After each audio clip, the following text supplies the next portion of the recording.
There is something very important you have to understand about magic right now before I teach you anything. It's extremely dangerous.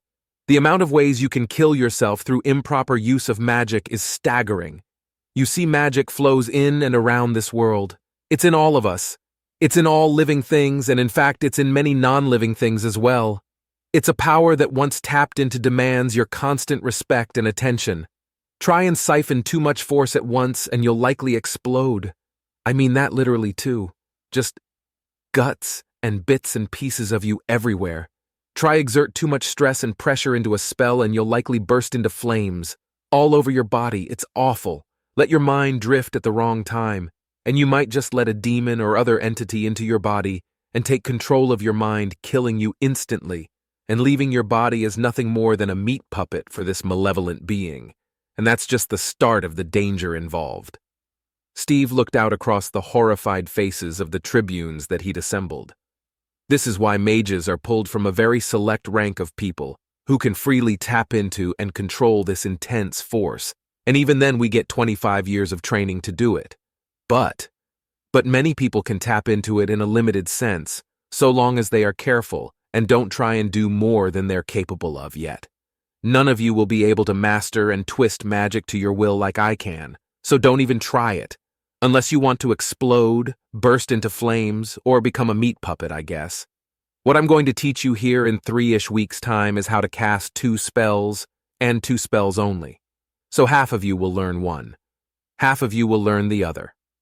Steve nodded then, and spoke to his brother George, who was standing nearby in full armor. Once signaled, George called out to the legionnaires around him then, "Tortoise!" The assembled men quickly fell into formation around Steve, raising their shields to form a wall around him, and especially above him and themselves. You've all seen this formation. This is the backbone of the Almarin line. It protects from arrows as we close in. Now to demonstrate how much more effect this can be when you add a shield.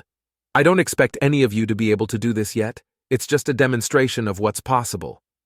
Steve chanted within the formation before a very light, nearly invisible layer rested upon the tops of the raised shields. "Right, Archon, you've got the honors."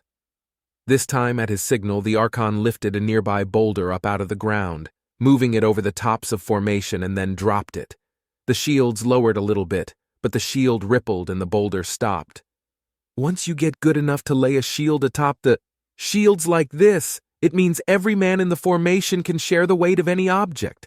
One man can't lift a boulder, but dozens can. Right, now to get rid of it. George called out from the center of the formation, then to his men. "Left rank, kneel. Right rank, lift." After a moment, the left side of the formation began to kneel, while those on the right pressed their shields up further, causing the boulder to slide down the now sloped shield and drop to the ground besides them harmlessly. "Formation, break!" With that, the legionnaires broke up and moved away from Steve, who was grinning at the tribunes. And that is what you can all do one day once you get good enough at it. But don't expect to master that soon, or even before the battle. Now I need to show you how to see when your shield is about to fail, and you need to stop focusing on it, or else you'll get some nasty feedback. It's significantly easier to cast a shield directly in line with yourself in some way, but it doesn't always have to be flat before you. You can also do something like this. He turned and held out his hands as a square field extended out before him so it could be hit while he wasn't behind it. When he held that pose, the Archon began to toss small bolts into it, and as she hit the shield, it would shimmer and ripple before the edges began to crack. As she kept at it, the cracks grew larger and larger as they drew the center, which was when Steve spoke once more. "This is where you want to release. If they hit the center, it's bad news. To properly release, you don't want to just snap your focus away. Ease it away. Picture it opening up from the center out," as he explained that the shield opened up from the center and vanished. Right. Next to demonstrate dispel or counterspell, really it's the same thing, it's just a matter of when you cast it and against what. Now, seeing as the Archon is in fact a font of magic herself, able to tap into the endless stream of power that flows through the world, it's very, very, very super really extremely difficult to counter her spells. So I'm not going to. Instead, I'm going to use Archcaster Ivelinus here. He waved at the elf standing nearby, who jumped a little, not having expected to be called on. "What? Me? I didn't agree to help you," he said in a huff as he crossed his arms and looked away. "Ooh, come on, buddy, don't be like that. Just throw some magic at me. I'm going to dispel it anyway," Steve replied with a grin.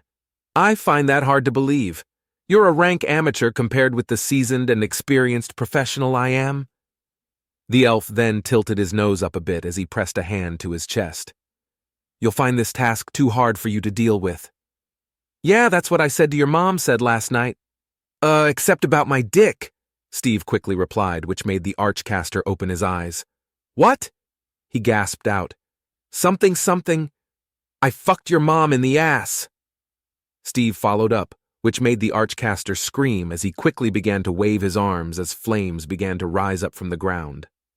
But Steve just held out a hand as he focused. "Dispel," he said, as the flames vanished in a puff of smoke. Evelinus screamed once more and began to chant something else now, as dark tears appeared in the air around him. But Steve just spoke again. "Dispel." The dark rifts vanished as Evelinus growled out and then raised his arms high above his head as a torrent of shards of ice began to appear. Steve just focused yet again. "Dispel."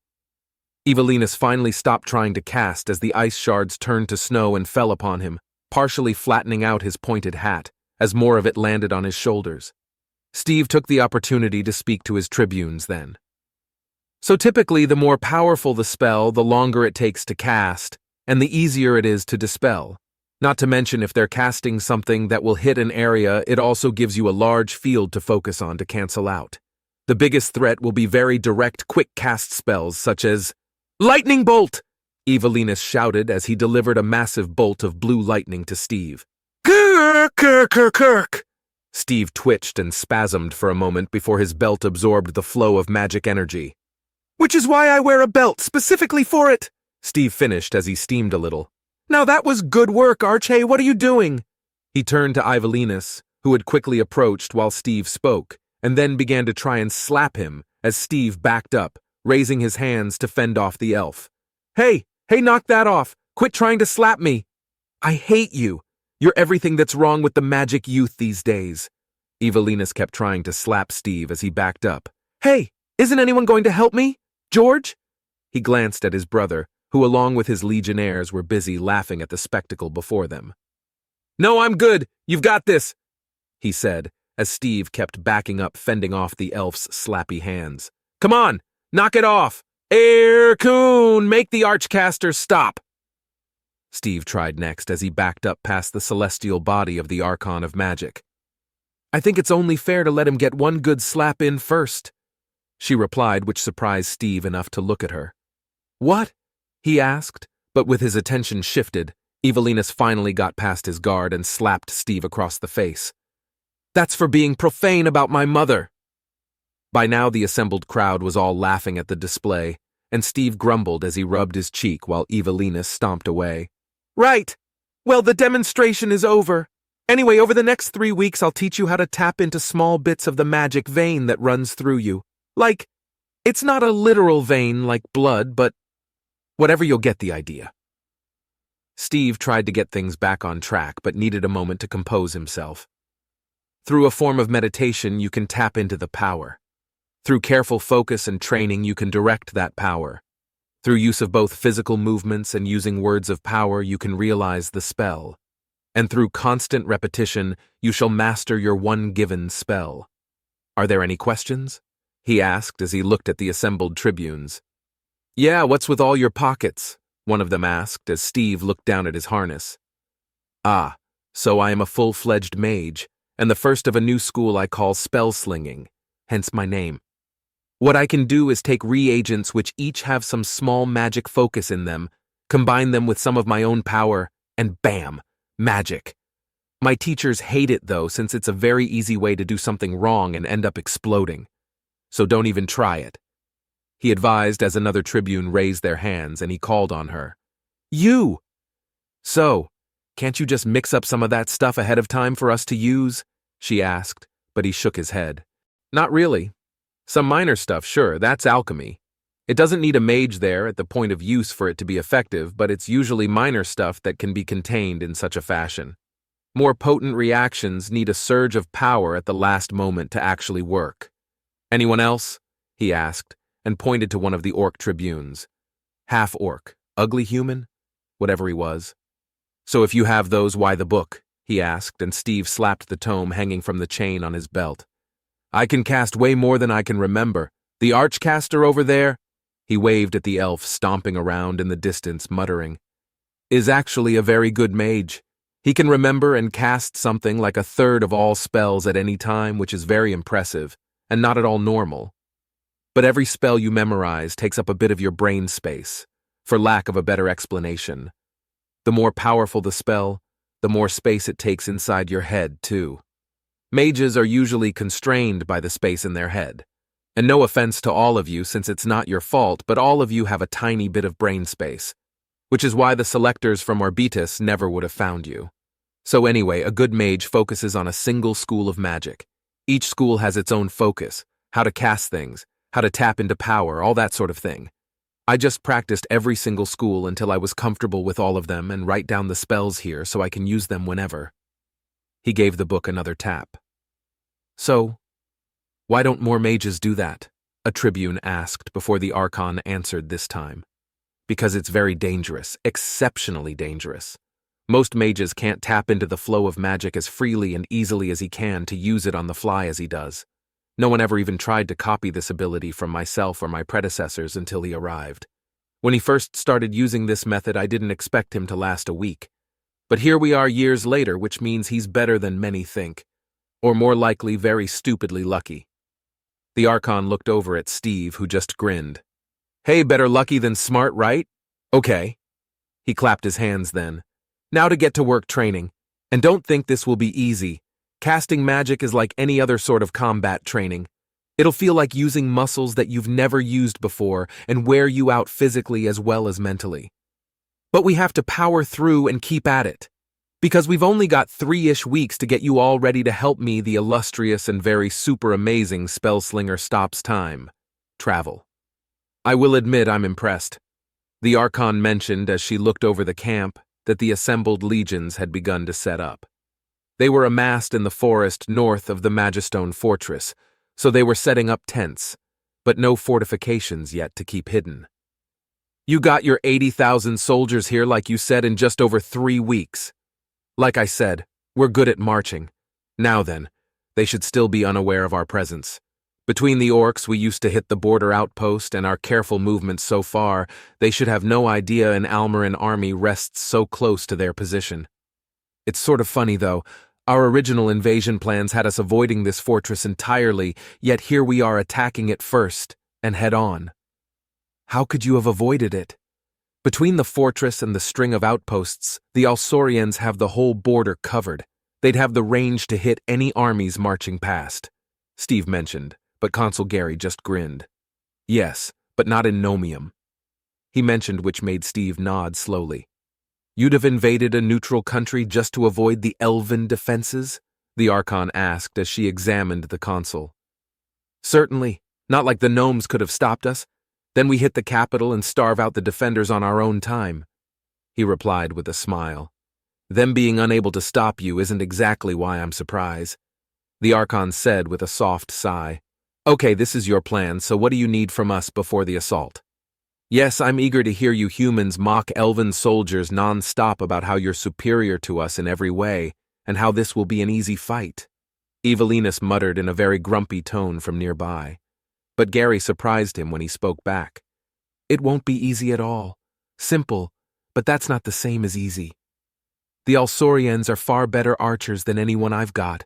They're better horsemen than most of my cavalry, and they're better swordsmen one-on-one. But the point is to counter or eliminate every advantage they have over us, and force them to play to our strengths and not theirs. We counter their arrows with our shields, and shields. We should really come up with a different name for the magic shields. He derailed his own explanation of his plans then. Barriers? Steve ventured with a shrug as the consul frowned. But barrier sounds more like a fixed thing. No matter. Arrows are countered by shields and barriers. I suppose it'll have to do. Next, we need to deal with their cavalry, or as much of it as we can. Is it possible for you to use magic to change the weather tonight? I don't want rain, but I want clouds to cover the moon and keep the night dark. He looked around then at the assembled council. I'll handle it, Duskmaw mentioned as she vanished in a puff of smoke, and then reappeared in a different puff. Wait, like unnaturally dark? Or just overcast, sort of no moon dark? Just overcast.